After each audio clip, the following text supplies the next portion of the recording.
So here's a quick review of the radian system.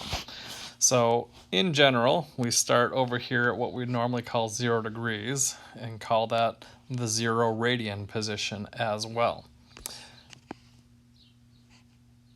What you want to imagine, and the reason this system is actually much better than the degree system, is the fact that if we had a circle that had a radius of 1 unit, and we were to measure the circumference of that circle, you know that we could find the circumference by doing the circumference equals 2 pi r. So if we went around this particular circle, we would know that it would have a circumference of 2 pi units. All right? So, knowing that's the case, well, how far would we go if we just went halfway around the circle? Well, we would say that we had gone pi units.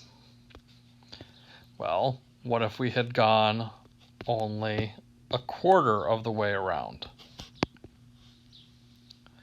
Well, we would say that we had traveled pi over 2 units. Now, as I'm discussing it right now, those are all length measurements.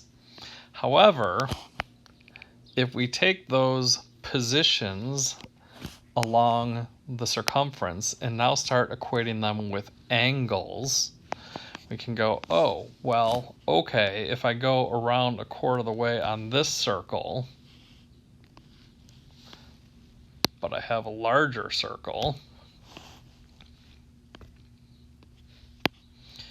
even though going from here to here on my larger circle is not actually a distance of pi over 2 units, now what we're just going to do is associate this position and call it 0 radians and this angle here as pi over 2 radians.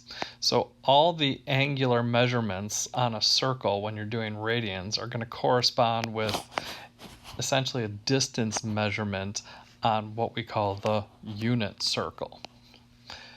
So that's the main thing, is understanding where we're going to be and starting to do all of your angle measurements in fractions of pi.